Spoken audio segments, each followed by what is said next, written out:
नमस्कार, आप देख रहे हैं 4 PM और मैं हूं आपके साथ निधि तिवारी। उपराष्ट्रपति के लिए चुनावी रेस, इंडिया गठबंधन ने चुना ऐसा फेस जिससे जनता में पहुंचा बड़ा संदेश और बीजेपी के उम्मीदों को लग गई ठेस। जी हां, जब से जगदीप धनखड़ का इस्तीफा दिलवाया गया है तभी से बस खोज जारी है। खोज धनखड़ साहब की भी और नए उपराष्ट्रपति की भी। हालांकि पीएम मोदी ने बड़ा दिमाग लगाकर आरएसएस को मक्खन लगाते हुए लंबे समय से संघ से जुड़े महाराष्ट्र के राज्यपाल सीपी राधाकृष्णन को उपराष्ट्रपति पद का उम्मीदवार घोषित कर दिया, लेकिन उनकी टेंशन सिर्फ यहां तक आकर नहीं रुकी। ना जाने क्यों सदन में अच्छे खासे नंबर होने के बावजूद बीजेपी को समर्थन जुटाने के लिए लोहे के चने चबाने पड़ रहे हैं, मिन्नतें करनी पड़ रही हैं। मोदी जी खुद साथी दलों से सपोर्ट मांग रहे हैं और साथ ही साथ विपक्ष से भी। मोदी जी ने रक्षा मंत्री राजनाथ सिंह को समर्थन जुटाने के लिए चुना, जो हर विपक्षी दल के पास जाकर अपने प्रत्याशी को निर्विरोध जिताने के लिए समर्थन की मांग कर रहे थे।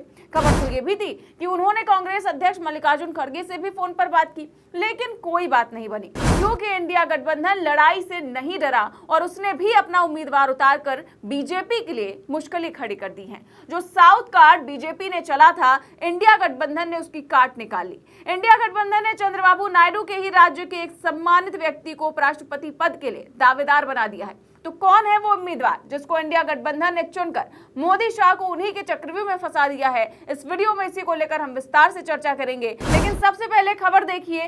खबर है कि राधाकृष्णन जी का कीजिए समर्थन, पीएम मोदी की विपक्ष से अपील। तो दिल्ली में आज सुबह एनडीए संसदीय दल की बैठक हुई। इसमें पीएम मोदी भी शामिल हुए और बैठक में एनडीए उपराष्ट्रपति पद के उम्मीदवार सीपी राधाकृष्णन का औपचारिक परिचय कराया गया। बैठक के बाद संसदीय कार्य मंत्री किरण रिजिजू ने बताया कि पीएम ने विपक्ष समेत सभी दलों से सीपी राधाकृष्णन को उपराष्ट्रपति पद पर सर्वसम्मति से चुनने की अपील की है। कल खबर आई थी कि रक्षा मंत्री राजनाथ सिंह ने मल्लिकार्जुन खड़गे को खुद फोन करके समर्थन की मांग की थी। वहीं आज प्रधानमंत्री ने भी विपक्षी दलों से अपील की कि वो उपराष्ट्रपति चुनाव में एनडीए के उम्मीदवार सीपी राधाकृष्णन का समर्थन करें, लेकिन विपक्ष ने उनकी एक न सुनी और अपने कैंडिडेट का ऐलान कर दिया। जी हाँ, दरअसल एनडीए ने महाराष्ट्र के राज्यपाल सीपी राधाकृष्णन को उपराष्ट्रपति पद का उम्मीदवार घोषित किया, जिसके बाद गोदी मीडिया इसको मोदी का मास्टर स्ट्रोक बता रहा था। कहा जा रहा था कि मोदी जी ने साउथ इंडिया से अपना उम्मीदवार चुनकर विपक्ष को मुश्किल में डाल दिया है, लेकिन अब इंडिया गठबंधन ने उपराष्ट्रपति पद के लिए जिस नाम का ऐलान किया है वो साबित करता है कि सिर्फ बीजेपी में ही चाणक्य नहीं बैठे हैं। इंडिया गठबंधन ने भी दक्षिण भारत के ही तेलंगाना से आने वाले पूर्व जज बी सुदर्शन रेड्डी को उम्मीदवार बनाया है। रेड्डी का मुकाबला एनडीए उम्मीदवार सीपी राधाकृष्णन से होगा। रेड्डी के नाम की घोषणा करते हुए कांग्रेस अध्यक्ष मल्लिकार्जुन खड़गे ने कहा कि इंडिया ब्लॉक की बैठक में रेड्डी के नाम पर मुहर लगी। खड़गे ने इसे विचारधारा की लड़ाई बताते हुए क्या कुछ कहा, सुनिए। हम सभी पार्टी मिलके एक कॉमन कैंडिडेट को इस वाइस प्रेसिडेंट इलेक्शन में खड़ा करने का निर्णय लिया है और वो निर्णय यूनानिमसली हमने किया है। मुझे खुशी होती है कि सभी अपोजिशन पार्टी एक होकर एक नाम पे अगर मिल के लड़ने के लिए तैयार है तो ये बहुत बड़ा अचीवमेंट डेमोक्रेसी का और लोकतंत्र का है। क्योंकि जब कभी भी लोकतंत्र और संविधान खतरे में होता है तो अपोजिशन के लोग एक होकर अन्याय के खिलाफ लड़ते हैं। तो इसीलिए हमने ये तय कर दिया है कि इस इलेक्शन में एक अच्छे उम्मीदवार को, एक अच्छे कानूनदा आदमी को और एक अच्छे स्वभाव के जो उम्मीदवार है उसको हम खड़ा करने जा रहे हैं। वो इसलिए मैं आपके सामने 4 लाइन पढ़ूंगा। इस व्यक्ति का भी व्यक्तित्व भी मालूम होगा और ये उनकी कार्य का आपको परिचय भी होगा। Shri B Sudarshan Reddy garu is one of the India's most distinguished and progressive jurists. He has had a long and eminent legal career, including as judge of the Andhra Pradesh High Court, Chief Justice of Guwahati High Court, and Judge of the Supreme Court. He has been a consistent and courageous champion of social, economic, and political justice. He is a poor man, and many judgments, if you read, you will know that how he favored the poor people and also protected the constitution and fundamental rights. This vice presidential contest is an ideological battle.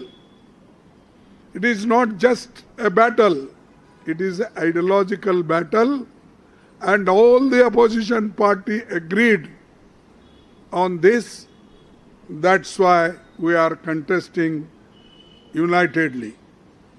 The opposition parties have nominated Sri B. Sudarshan Reddy Garu as their joint candidate, since he reflects fully and values that saved our country's freedom movement so profoundly, and the values on which our country's constitution and democracy have been anchored.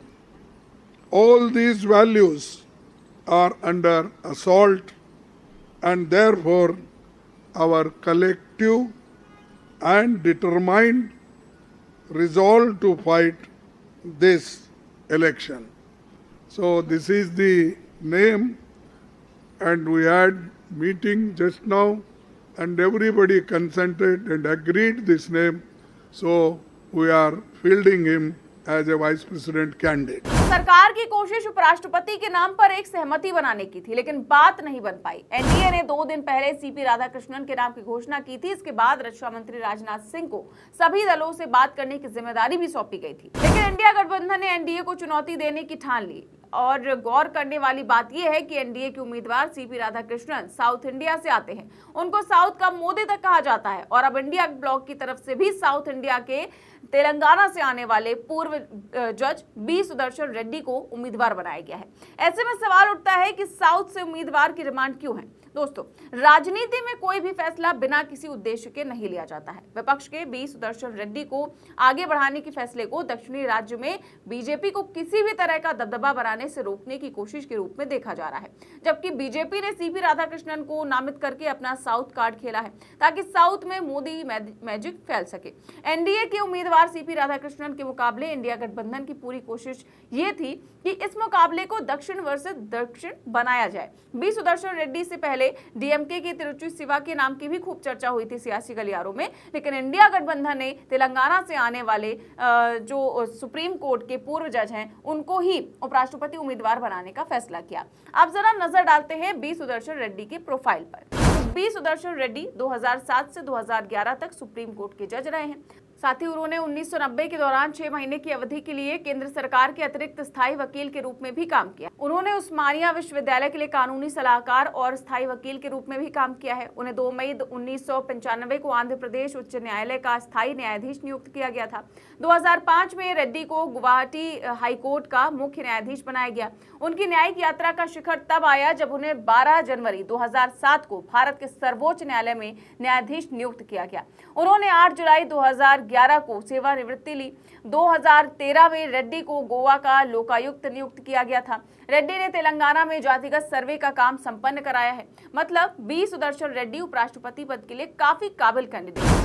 वहीं NDA ने उपराष्ट्रपति पद के लिए अपने उम्मीदवार के रूप में सीपी राधाकृष्णन को नामित किया है, जो वर्तमान में महाराष्ट्र के राज्यपाल हैं और इससे पहले झारखंड, तेलंगाना और पुदुचेरी के राज्यपाल रह चुके हैं। वो 2 बार लोकसभा सांसद रह चुके हैं और तमिलनाडु भाजपा के प्रदेश अध्यक्ष के रूप में भी कार्य कर चुके हैं। हैं। राजनीति में 4 दशकों से अधिक अनुभव रखने वाले राधाकृष्णन आरएसएस से भी जुड़े हैं, जिससे उन्हें संगठनात्मक और वैचारिक समझ की गहरी पकड़ हासिल है। इसी के चलते उनको तमिलनाडु के नजरिए से नहीं बल्कि आरएसएस की जड़ों के नजरिए से देखा जा रहा है, और उनके नाम की घोषणा की गई तो उसे आरएसएस की खुशामद करने की नजर से ही देखा गया। इससे साफ भी हो गया कि भारतीय राजनीति में आरएसएस की पकड़ अपने चरम पर है। ये वही आरएसएस है जिसका देश की आजादी में कोई रोल नहीं था, जिसने दशकों तक अपने मुख्यालय पर तिरंगा तक नहीं फहराया, जिस पर सरदार पटेल ने बैन लगा दिया था। आज पीएम मोदी स्वतंत्रता दिवस पर लाल किले की प्राचीर से उसी संघ की सराहना करते हैं जिसने स्वतंत्रता को ही झूठा बताया, और आज उसी संघ के परिवार के लोग देश की सत्ता पर सर्वोच्च पदों पर काबिज हो गए। राष्ट्रपति पद पर विराजमान द्रौपदी मुर्मू हो, चाहे प्रधानमंत्री पद पर विराजमान नरेंद्र मोदी हो, चाहे रक्षा मंत्री राजनाथ सिंह हो,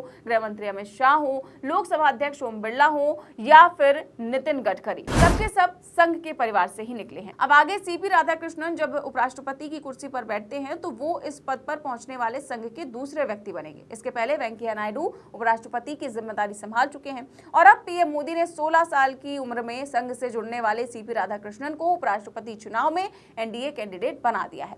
राधाकृष्णन की जीत से देश के शीर्ष सभी पदों पर संघ के स्वयंसेवक विराजमान हो जाएंगे, और विपक्ष ये नहीं होने देना चाहता है। इसीलिए उपराष्ट्रपति पद के लिए जो चुनाव इतना आसान होने वाला था उतना होता नहीं नजर आ रहा है। यही कारण है कि बीजेपी आलाकमान इसके लिए पूरी ताकत से लगा हुआ है। उधर विपक्ष, जो कि चुनाव आयोग और एसआईआर के मुद्दे पर एकजुट हो गया था, उसने सर्वसम्मति से एक नाम पर सहमति बना ली है। खड़गे के मुताबिक विपक्ष के सभी दलों से बातचीत के बाद ही सुदर्शन रेड्डी के नाम पर फैसला लिया गया है। यहाँ तक कि आम आदमी पार्टी, जो कि इंडिया गठबंधन का हिस्सा भी नहीं है अब, उसने भी रेड्डी के नाम का समर्थन किया है। इंडिया गठबंधन की कोशिश पूरे मुकाबले को दक्षिण वर्ष से दक्षिण करने की है। वहीं राधाकृष्णन जहां ओबीसी समुदाय से आते हैं, वहीं रेड्डी ने तेलंगाना में जातिगत सर्वे का काम संपन्न कराया है। बी सुदर्शन रेड्डी कानूनी रूप से काफी सक्षम है। वो विपक्ष या पक्ष के रिमोट कंट्रोल बनकर नहीं बल्कि कानून का पालन करके चलने वाले उपराष्ट्रपति बन सकते हैं। वो पिछले उपराष्ट्रपति की तरह अपनी रीढ़ की हड्डी नहीं झुकाएंगे। वहीं अगर एनडीए के संघी उम्मीदवार उपराष्ट्रपति बन गए तो साफ है कि उनको पता होगा कि उनको किसके इशारे पर काम करना है, वरना उनको भी स्वास्थ्य का बहाना मारकर गायब होना पड़ सकता है। वहीं इस उपराष्ट्रपति चुनाव को लेकर के, इन ऐलान को लेकर के आप क्या सोचते हैं, हमें कमेंट बॉक्स में जरूर बताएं। चैनल को सब्सक्राइब भी करें और ज्वाइन भी करें। नमस्कार।